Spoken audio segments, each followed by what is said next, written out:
Pato. Sorry, I went off camera. I'm Pato, and I'm standing here at my bookshelf trying to like decide what to read. And for some reason, I'm having like super intense memories about like where I was and who I was with when I was reading blank book. And I thought it'd be cool, slash fun, slash interesting to review books that are important to me based on the memories that I have associated with them. I'm not going to talk about the plot of the books or like what they're about, but just the connection I have to them. And some of them kind of like match up to how the book made me feel. But yeah, I don't know how this will go, but here it goes. The first book that I think I'll talk about is 1Q84 by Murakami. My reading journey, I feel like, has like 4 distinct chapters. There's like reading as a kid, then stopping, then I read in high school for a bit, then I stopped, and then then in college, like freshman year of college, I started up again and then stopped, and then current era is like over like the last 2 years. But this was the book that kicked off that like freshman year of college reading stint, and really important book, surprisingly. Like I said, I've been kind of just going through memory lane, and I have a bunch of stuff associated with this book that I haven't thought about in a minute. So as a freshman, as someone really introverted, I had a lot of trouble making friends. And so it was hard for me to like take that first step or like go out of like my comfort zone and like exert myself socially, and I feel like I ended up retreating further into myself, and books were like a great enabler for that because it felt productive and it felt less isolating. And I feel like that's something that Murakami is really great at, is just creating like a sense of isolation that you can kind of share with the character. They're all kind of lonely, and it's a little off kilter, a little surreal. Obviously it's not like super grounded and you're like, oh wow, like this is so realistic, but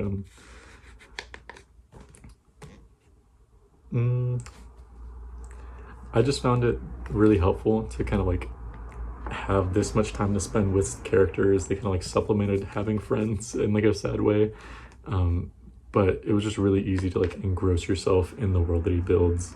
And I don't know, they're very atmospheric, super tonal, a lot of like late nights and jazz, and just being on a campus by yourself, I feel like was like a similar feeling of kind of just feeling like a little bit on the outside, like on the fringes, and not minding that much. But some memories of like specific days where I read this. This is the thing that I didn't realize at the time, but did not have a lot of friends, but I did a lot of dating, surprisingly. You would think that like they're like exclusive, but I function a lot better in like one-on-one conversations. Like in a group setting, I feel like I kind of like shrink away, but if I know that the person like wants me to talk, then like I have no problem yapping. So yeah, I was a little more successful like dating wise, and this book was like the backdrop of 3 different relationships. Not all of them like were successful or even like got off the ground, but gonna try and like speed through the context. I was in like a long-term relationship, one of like my very first ones, and as you can imagine, like being a freshman in college is like the blueprint on how not to date or like treat people. Yeah, really like emotionally immature and like terrible decision making. Needless to say, we were together for like over a year. It was very off again, on again at the end. So we broke up, and then I ended up seeing and like meeting this person like a city over who recommended me this. And then that didn't go anywhere, but person 1 asks to like meet up to talk. We go, and they have a copy of this book as well, and I was so caught off guard. I don't remember if I mentioned it to them and like they bought it to be like, oh, we're compatible, or if it was like some like cyber stalking. But either way, I was like huge red flag. I felt like I was being like manipulated into something. But I remember we were in like a patio, like coffee, something. 2 different strangers came up to them and like were like, oh my gosh, I love that book, and like had like a little discussion. And I did not like that at all. I felt like I was being like set up, or like they were like paid actors. Anyways, that's relationship 2. And then we didn't end up getting back together, thankfully, although some Pato lore. I don't really talk about myself that much on here, but here's a little tidbit for you. 2 weeks later, they got married to someone else and eloped to Colorado. Yep. So we were dating for like a year. We were off for a month-ish, and then met up, and I was like, and then they got married. Y'all can do the math on that. I will not elaborate, but yeah. Anyways, I enter a 3rd relationship. These were not like super back-to-back. I was just a bit of a slow reader, but told them about this book. They started reading it too, and then there's like one day in particular I remember we were like on the patio of their beach house in Galveston, their parents' beach house, I should say, and we had like ourselves for the summer, and it was like so like woohoo. It was like a big deal, like a big trip, and yeah, they were like sunbathing, and I was just reading the book to them, and it was just like a very special, sweet moment. Yeah, 5 years though is crazy. I'm like realizing how long ago freshman year of college was. So that's a special book to me. Another one is this book, or not this book specifically, but The Book of Delights by Ross Gay. I would tell you what it's about, but here is the day that I associate with it. My best friend had just signed a lease on a space that they were turning into a tattoo studio. We were so crazy excited. It was like week 1, bunch of like remodeling and stuff. So I was helping them. It was like 10 p.m. or something. I don't know. It was just dark outside. It was just us in there, and we were just painting the walls white. And I had been telling them about the book, and they wanted to hear it. They're also like super like bubbly, or like lover girl, like super like romanticize everything mode. So yeah, we had the audiobook on in the background and just painted the walls in like complete silence, and it was just so like infectiously like earnest and positive, and the way that it has like roundabout ways of landing on a positive note, despite pushing through grief or like some hardship, is just such like a good way to like train yourself to engage with the world. And yeah, just like endlessly infectious and inspiring and sweet and awesome. And we were listening to it and just painting, and it was again just like a serene, sweet moment.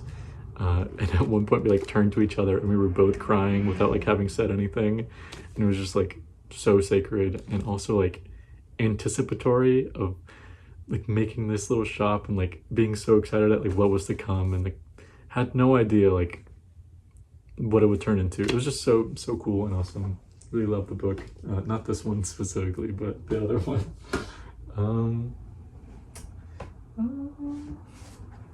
This book I like. Kitchen by Banana Yoshimoto is special to me. I like the content a lot. Obviously it's like very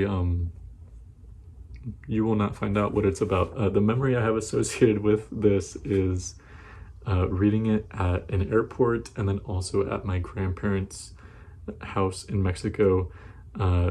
Complete like tonal shift. This one's a bit more somber, but it was visiting to say goodbye to my grandfather, and this book was like such a nice sort of guide on like working through grief and loss, and like the idea of what makes up a family and like a chosen family, and just really powerful. Really liked it, and at the time I didn't know that it would be the last time that I would see him, and so looking back, like the memory is like way more charged, and I'm really grateful that like I was reading something that aligned so directly, instead of just like reading some like for fun fictive book. But yeah, really sweet book, and I will like always associate it really directly with like that day, that moment. Yeah. Lighter note.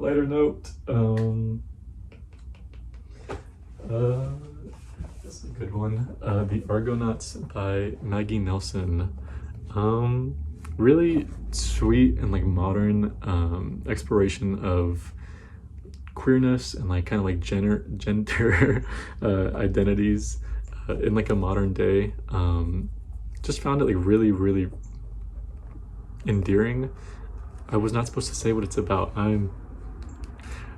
I would read this book, and I was so into it. Like I was so excited that while I was at work, I got the audiobook and I would listen to it like in the smallest spurts possible, just because I like needed to be like in it with her.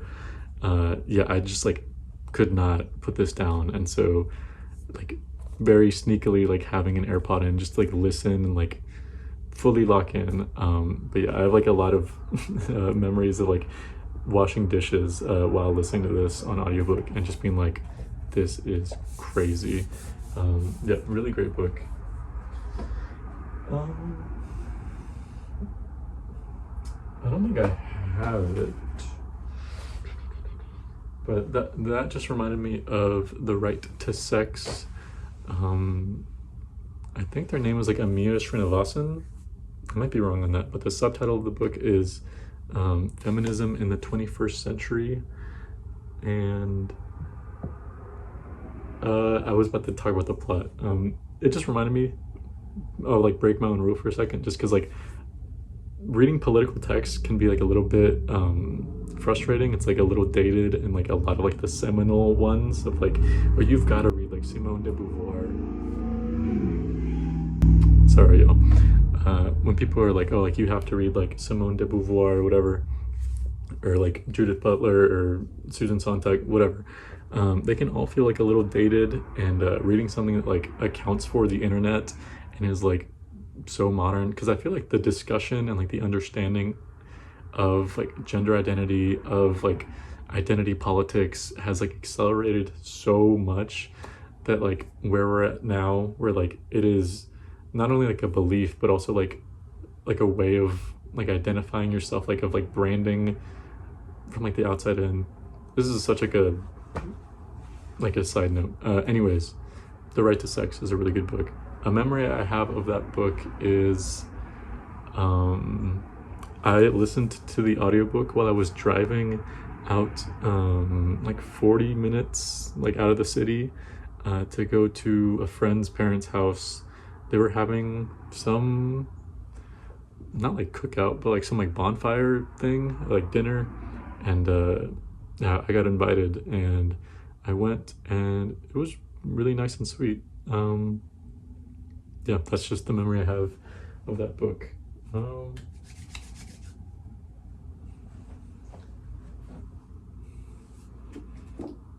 Almost knocked over my bookshelf.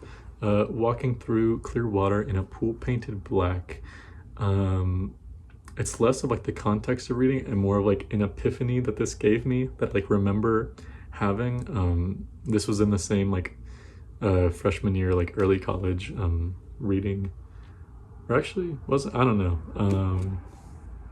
It might be more recent than that. Actually, I think it is. Yeah, this is like in like the most recent era of reading, which did start while I was still in college. Okay, I got a little confused. So this to me was like an epiphany about being confident in like my own taste or like my own opinion about books, because getting into them, oh my gosh, I'm getting like so scatterbrained. Like I want to talk about another book like already, just because it reminded me. I will briefly, just so I like don't forget.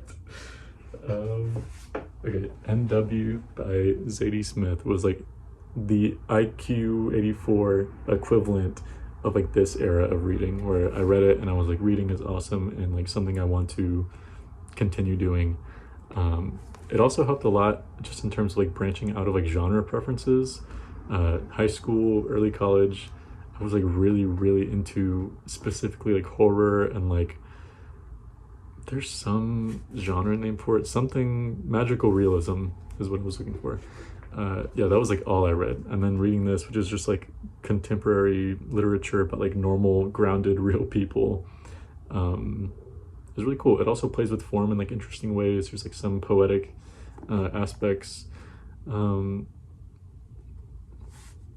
Oh yeah, I forget. This was like me breaking my rule and just mentioning it. But that's like the book that got me into era 4 of reading.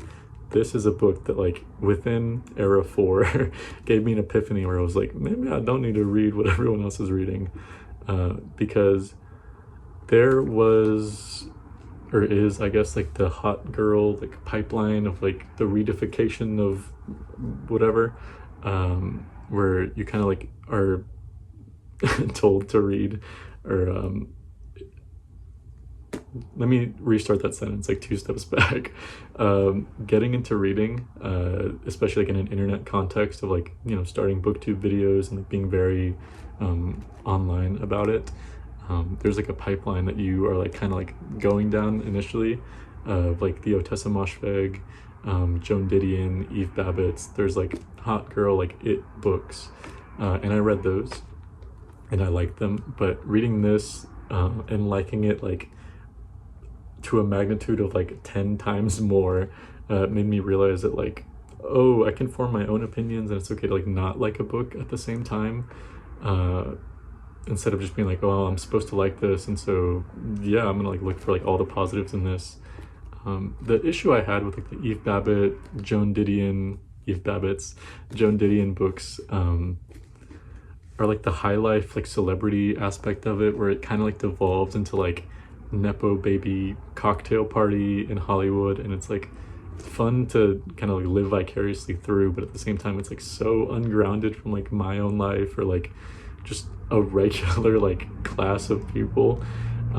It can, I don't know, there's like a disconnect, and I'm no longer reading it because I'm like, let me see what this person's life was like. It's kind of like, it becomes almost fictive, where I'm like, I can't even imagine living like this is so crazy cool, that like, you know, you're having like a birthday party with like Miles Davis type shit. It's like, that's so like out of, anyways. Reading this, it's kind of in a similar vein as like those books, because like they take place in Hollywood and LA in the 60s, and there's so much like a time period element to it, but also like a place period of like highlighting these like major cities and like subcultures of like art and politics and like intrigue. And I'm not supposed to be talking about what the book is about, I keep forgetting. This book is awesome though, and it reminds me of one of my best friends, the same one from the tattoo studio, because there's this quote on the back of a different Cookie Mueller book, who's the writer of this one, that describes her as a redneck hippie with a little bit of glamour drag thrown in. And that is like to a T describes like my friend.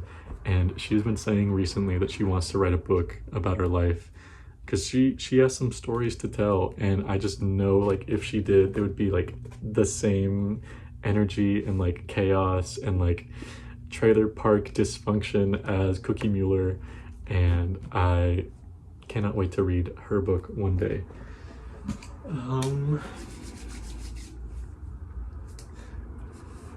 It's not this one, but it's fine as like a placeholder.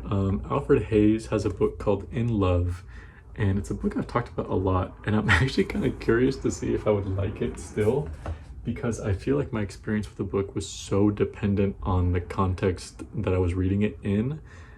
It like kind of overpowered like the content, and I was like, this is just like an amazing experience that this book has incited, and that's like all I remember. But the context was, I was in Japan, and it was like January, so it was really snowy and cold, which is not what I'm used to. So like that already like made it feel like so different from like my real life, on top of like the way that vacation feels like so separate and like it's like alternate state of like existing. But there's a passage in Love that talks about, I'll break my rule again just to talk about the quote, but the book is about like a relationship. It's flawed, it's recounted like past tense, so there's like melancholy, whatever. Initially, it's talking about the characters meeting and like sharing a taxi back to one of their rooms, and like the way that everything is like up in the air and suspended and unknown and exciting, and just like the anticipation that you feel for because it could be anything. Like up until it's something, like the possibilities are endless, and like that, like before magnifying of like possibility is like so awesome and like invigorating and exciting and cool. And I just immediately applied that to where I was, which was on a train in Japan with no idea where I was going. My friend had like made the plans for nearly everything because he lives there. And so I was just like along for the ride. And so every single train ride, I would just think of that quote and think of how like awesome it was that I got to be that excited and like know nothing. And like, ooh, I loved it. It like gave me like a completely different lens for that trip. And I feel like it became like so much more romanticized and special, and just really cool and awesome. What else? What else?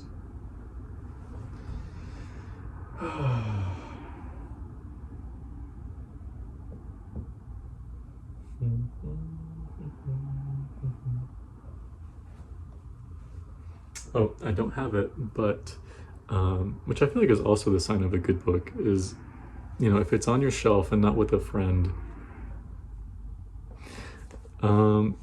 What is it called? Upstream by Mary Oliver, an essay collection.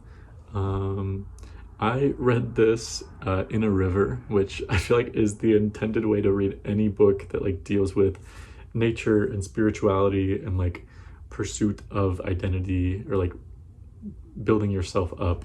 I did the same with braiding sweetgrass, and it just like elevates whatever the book is talking about, especially if it's like about living and like reconnecting with the natural world.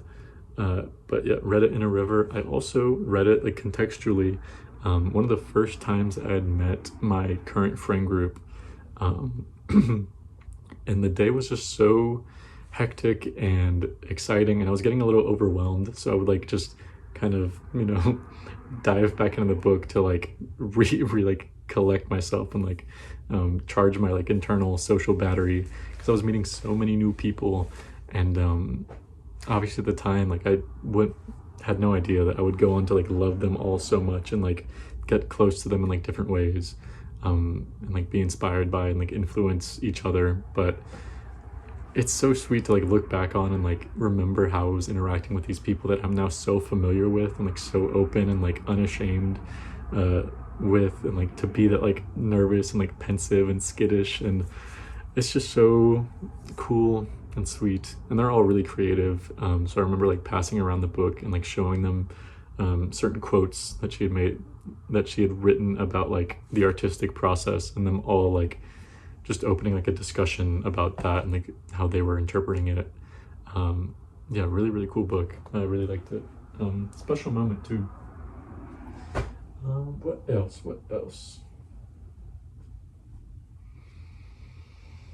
I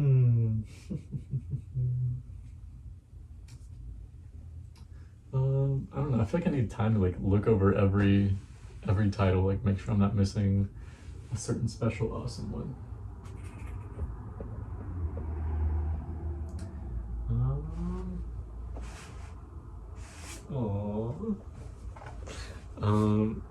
Well, these are kind of just like becoming like contextual, but this was James Baldwin's The Devil Finds Work, and it was a birthday gift, as you can see, from one of my online friends that I made through here, Cami.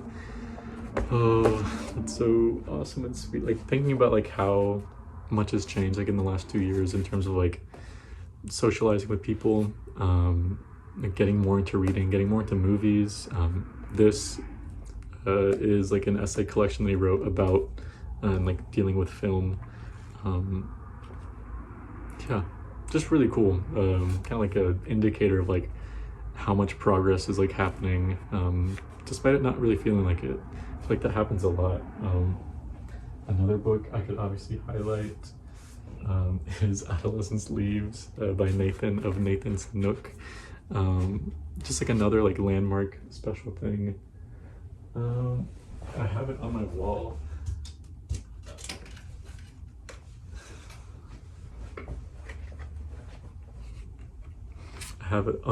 You can see like the push pin, but postcard that they sent. My like entire wall is like little details of like friends and stuff like that. I feel like I like romanticize and like hoard little trinkets. They're like all over my I guess I can just show you. I need to dust this damn shelf. That's crazy. But I have like little film canisters. I have like a bunch of like press coins from like different museums, little trinkets people have given me. I have like a bunch of, that's my calendar.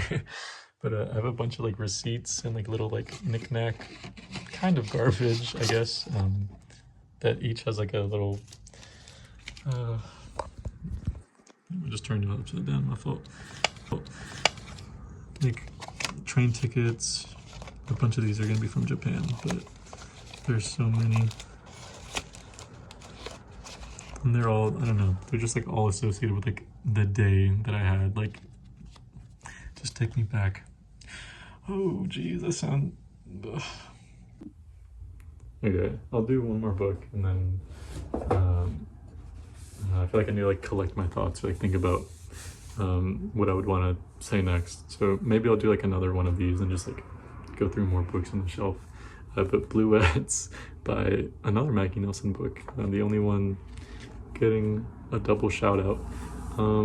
This book I remember because I lent it to one of my friends. I lent them a ton of books. They like told me that they wanted to get more into reading, and so I gave them like 7 books and then had never gotten them back, and like a year had passed or something. So like I asked, like, you know, hint, nudge, nudge, can I have them back?